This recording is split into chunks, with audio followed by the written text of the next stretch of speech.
Assalamualaikum warahmatullahi wabarakatuh. Perkenalkan, saya Naida Maulidza, NIM 23050760114 dari Program Studi Pendidikan Bahasa dan Sastra Indonesia. Pada kesempatan kali ini, saya akan membahas materi tentang teori kritik sastra feminis. Langsung saja ke pembahasannya. Pembahasan yang pertama yaitu pengertian. Jadi, kritik sastra feminis adalah pendekatan kritikal yang berfokus pada pengalaman perempuan dalam berbagai karya sastra. Biasanya, pendekatan ini menggunakan sudut pandang pemikiran feminis untuk menganalisis dan menggali makna dalam karya sastra tersebut.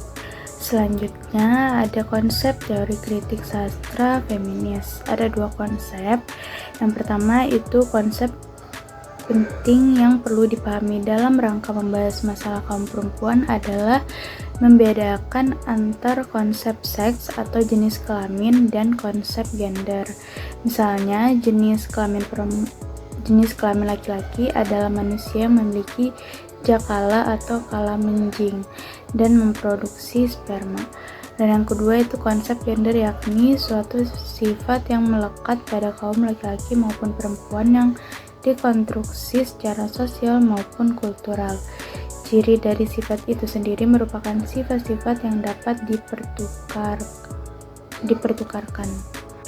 Pembahasan selanjutnya itu ragam. Dalam perkembangan teori kritik sastra feminis ini ada beberapa ragam kritik sastra, yaitu salah satu ahli yaitu Showalter pada tahun 1986 membedakan adanya dua jenis kritik sastra feminis. Yang pertama itu kritik sastra feminis yang melihat perempuan sebagai pembaca. Yang kedua ada kritik sastra feminis yang melihat perempuan sebagai penulis. Materi selanjutnya itu penerapan. Jadi penerapan kritik sastra feminis pada umumnya sama dengan tahapan kritik sastra lainnya. Secara sistematik, kegiatan diawali dengan kegiatan sebagai berikut. Pertama, memilih dan membaca karya sastra yang akan dianalisis dan dinilai kelebihan dan kekurangannya. Yang kedua, menentukan fokus masalah yang sesuai dengan perspektif kritik sastra feminis. Yang ketiga, ada melakukan kajian pustaka untuk memahami sejumlah konsep teoretik yang berhubungan dengan fokus masalah yang akan dianalisis dengan tulisan kritikus maupun penelitian sebelumnya yang membahas masalah yang sama atau mendekati. Yang keempat, mengumpulkan data primer maupun sekunder yang relevan dengan fokus masalah yang akan dianalisis. Yang kelima, ada menganalisis data dengan menggunakan perspektif kritik sastra feminis.